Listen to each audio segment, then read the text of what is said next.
வணக்கம். இது உங்கள் தமிழ் சைனிக். இந்த வீடியோவில் வந்து பார்த்தீங்கன்னாக்கா 3 விஷயத்தை பற்றி பார்க்க போகிறோம். ஸோ அதில் ஃபஸ்ட்டு வந்து என்னென்னு பார்த்தீங்கன்னாக்கா, தமிழ்நாடு கவர்மெண்ட்டோட பென்ஷனரும் சரி, அவங்களோட ஃபேமிலி பென்ஷனரும் சரி, உங்களுக்குமே பார்த்தீங்கன்னாக்கா நம்ம ஏற்கனவே வந்து ஃபேமிலி பென்ஷனை பற்றி வீடியோ போட்டிருக்கோம். ஸோ அதில் என்னெல்லாம் கண்டிஷன் சொல்லியிருக்குமோ அதில் வந்து அது எல்லாமே அடங்கும். அதில் வந்து பார்த்தீங்கன்னாக்கா ஒரு சிலதெல்லாம் மாற்றம் அடைஞ்சிருக்கு. இப்போ லாஸ்ட்டாக வந்து நிறைய பேர் வந்து கமெண்ட்டில் கேட்டது என்னன்னாக்கா, தமிழ்நாடு கவர்மெண்ட்டில் வேலை பண்ண அந்த எம்ப்ளாயி வந்து பென்ஷன் வாங்கிட்டு இருக்காங்க.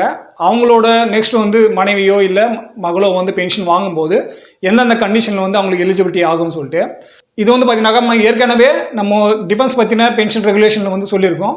ஸோ அதே ரூல்ஸ் தான் வந்து இதுலேயுமே அடங்குது. ஆனால் ஒரு சில சேஞ்ச் எல்லாம் இருக்குது. ஸோ அதில் ஃபஸ்ட்டு வந்து பார்த்தீங்கன்னாக்கா, பென்ஷனர் வந்து பார்த்தீங்கன்னாக்கா ஆஃப்டர் டெத்து இறந்ததுக்கு அப்புறம் தான் நீங்கள் வந்து ஃபேமிலி பென்ஷன் வந்து வாங்க முடியும். முன்னாடியே வந்து நீங்கள் கிளைம் பண்ண முடியாது. இப்போ ஒருத்தர் வந்து கேட்டிருக்காங்க, பிஃபோர் டெத்து வந்து நம்ம பண்ண முடியுமா சொல்லிட்டு. பிஃபோர் டெத்து வந்து பண்ண முடியாது. ஆஃப்டர் டெத்து, பென்ஷனரோட ஆஃப்டர் டெத்து தான் நீங்கள் வந்து கிளைம் பண்ணிவிட்டு பென்ஷன் வந்து வாங்க முடியும், ஃபேமிலி பென்ஷன். ஸோ பிஃபோராக வந்து நீங்கள் வந்து ஃபேமிலிக்கு பென்ஷனுக்காக கிராண்ட் பண்ண முடியாது. ஸோ இங்கே வந்து அவங்க வந்து தொலைஞ்சிட்டாங்க அப்படின்னாக்கா, இல்லை மிஸ் ஆகிட்டாங்க, அவங்கள வந்து தேடி பார்த்தீங்க கிடைக்கலன்னு பட்சத்தில் அதோட டாக்குமெண்ட்டெல்லாம் நீங்கள் வந்து எடுத்து எஃப்ஐஆர் ஃபைல் பண்ணி, அதாவது இந்த மாதிரி தொலைஞ்சிட்டாங்க, அவங்களுக்கு வந்து இத்தனை வருஷமாக தேடிட்டு இருக்கோம் அப்படின்னு சொல்லிட்டு தேடி அதோட டாக்குமெண்ட் ரிலேட்டடாக உங்களோட ட்ரெஸரிலையோ இல்லை டிஃபென்ஸ் பென்ஷன் இருந்தாக்கா சோல்ஜர் போர்டில் வந்து என்ன டாக்குமெண்ட் கேட்குறாங்களோ அதை சப்மிட் பண்ணிவிட்டு நீங்கள் வந்து நெக்ஸ்ட் NOKRO அவங்களுக்கு வந்து ஃபேமிலி பென்ஷன் வந்து வாங்கிக்கலாம். அடுத்து வந்து பார்த்தீங்கன்னாக்கா, அன்மேரிடு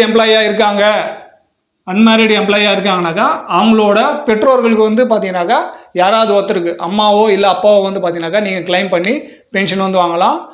பென்ஷனர் வந்து இறந்த பிறகு அன்மேரிடு எம்ப்ளாயி இருந்து அவங்க வந்து பென்ஷன் வாங்குறாங்க, அவங்க வந்து அன்மேரிடாக இருக்காங்க, திருமணம் ஆகலை அப்படின்னாக்கா அவங்களோட பெற்றோர் யாராவது ஒருத்தர் இருக்காங்க, இல்லை 2 பேருமே இருக்காங்கனாக்கா யாராவது ஒருத்தர் வந்து நீங்கள் பென்ஷன் வந்து கிளைம் பண்ணி வாங்கலாம். 3வது பாயிண்ட் வந்து பார்த்தீங்கன்னாக்கா, பிலோ 25 இயர்ஸ் வந்து மகனோ மகளோ இருக்காங்கனாக்கா நீங்களுமே உங்களோட தந்தையோ இல்லை தாயோ வந்து இறந்துட்டாங்க அப்படின்ற பட்சத்தில் பென்ஷன் வாங்கிட்டு இருந்து அவங்களோட பென்ஷன் வந்து நீங்கள் வாங்கிக்கலாம். இந்த டாக்டர் கேசஸில் மட்டும் பார்த்தீங்கன்னாக்கா, unmarried doctor, widow doctor, divorce doctor, இந்த மாதிரி 3 கண்டிஷன் இருக்குது. இப்போது நம்ம இது வந்து நிறைய வீடியோவில் வந்து சொல்லியிருக்கோம். கணவனால் கைவிடப்பட்ட மகளும் வந்து பென்ஷனுக்கு வந்து கிளைம் பண்ணலாம் அப்படின்னு சொல்லிட்டு மதுரை ஹைகோர்ட் வந்து ஜட்ஜ்மெண்ட் கொடுத்துருக்காங்க. ஸோ அந்த மாதிரி நீங்கள் இந்த 3 கண்டிஷனில் இருக்கீங்க அப்படின்ற பட்சத்தில் நீங்களுமே வந்து எந்த ட்ரெஸரிலேருந்து ஸ்டேட் கவர்மெண்ட் பென்ஷனர் வந்து பென்ஷன் வாங்கிட்டு இருந்தாரோ அந்த ட்ரெஸரி மூலியமாகவே நீங்கள் வந்து கிளைம் பண்ணி உங்களோட பென்ஷன் வந்து வாங்கலாம். அடுத்து வந்து பார்த்தீங்கன்னாக்கா, டிசேபிள் சைல்டு, ஊனமுற்ற குழந்தைங்க, மென்டலி டிசேபிள் இருந்தாலும் சரி அவங்களுக்குமே பார்த்தீங்கன்னாக்கா பென்ஷன் வந்து கிராண்ட் ஆகும். ஆஃப்டர் பென்ஷனர் டெத்துக்கு அப்புறம் பென்ஷனர் வந்து இறந்துட்டாங்க, நெக்ஸ்ட் வந்து ஃபேமிலி பென்ஷன் வந்து வாங்கிட்டு இருந்தாங்க, அவங்களும் இறந்துட்டாங்க, அதுக்கு அடுத்து வந்து பார்த்தீங்கன்னாக்கா டிசேபிலிட்டி சைல்டுக்கு வந்து நீங்கள் கிளைம் பண்ணி வாங்கலாம். ஸோ இதை பற்றி நம்ம தனியாகவே டீட்டெயிலாகவே வீடியோ போட்டிருக்கோம். ஸோ அதை பார்த்து நீங்கள் வந்து உங்களுக்கு என்னென்ன டாக்குமெண்ட் வந்து சப்மிட் பண்ணுமோ அதை சப்மிட் பண்ணி பென்ஷன் வந்து வாங்கிக்கலாம். நெக்ஸ்ட் வந்து பார்த்தீங்கன்னாக்கா, enhance rate of family pension. So central கவர்மெண்ட்டில் வந்து பார்த்தீங்கன்னாக்கா 98க்கு முன்னாடி வந்தவங்களுக்கு தான் பார்த்தீங்கன்னாக்கா 65 வயசு இருக்கும். 98க்கு அப்புறம் யாரெல்லாம் ரிட்டையர் ஆகிட்டு வந்தீங்களோ உங்களுக்கெல்லாம் பார்த்தீங்கன்னாக்கா 67 வயசு வரைக்கும் இது இருக்கும், டிஃபென்ஸ் பென்ஷன் இருக்குது. ஆனால் சென்ட்ரல் கவர்மெண்ட்டில் வந்து பார்த்தீங்கன்னாக்கா இது வந்து இறந்து 7 வருஷம் இல்லைனாக்கா 65 வயசு அவரோட கம்ப்ளீட் ஆகிற வரைக்கும். ஸோ இந்த 2 கண்டிஷனில் இருக்கும்போது enhance rate of family pension கிடைக்கும். அதாவது பென்ஷனர் வந்து எவ்வளோ அமௌண்ட் வாங்கிட்டு இருந்தாரோ அதே அமௌண்ட் கிடைக்கும். இதில் வந்து எது சீக்கிரமாக வருதோ, இப்போ வந்து ஒரு 50 வயசில் வந்து இறந்துட்டாங்க அப்படின்னாக்கா அவரோட வயசு 57 வர வரைக்கும் பார்த்தீங்கன்னாக்கா உங்களுக்கு ஃபுல் பென்ஷன் கிடைக்கும்.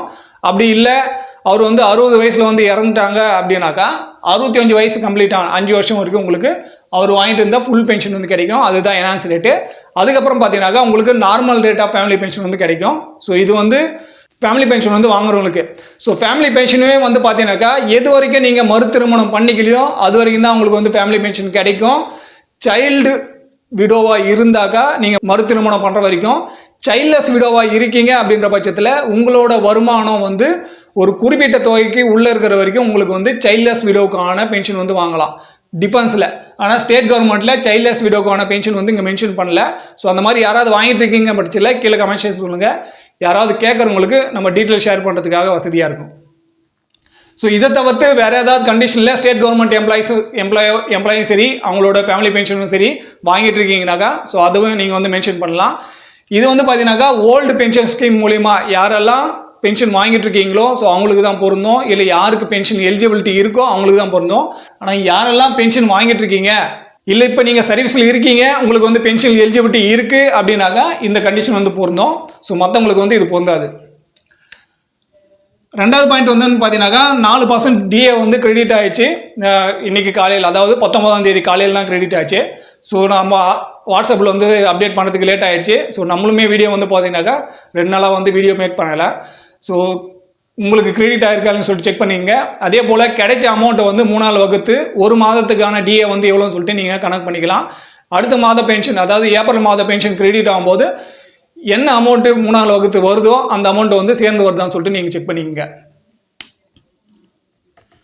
3வது பாயிண்ட் வந்து பார்த்தீங்கன்னாக்கா ஈக்குவல் எம்எஸ்பியோட கேஸ் வந்து இருந்தாச்சு 16ஆம் தேதி. ஸோ அது வந்து பார்த்தீங்கன்னாக்கா ஜட்ஜு மறுபடியும் வந்து பார்த்தீங்கன்னாக்கா ரீநோட்டிஃபை பண்ணிட்டு அடுத்த டேட் வந்து கொடுத்துட்டாங்க 2 மே 2024.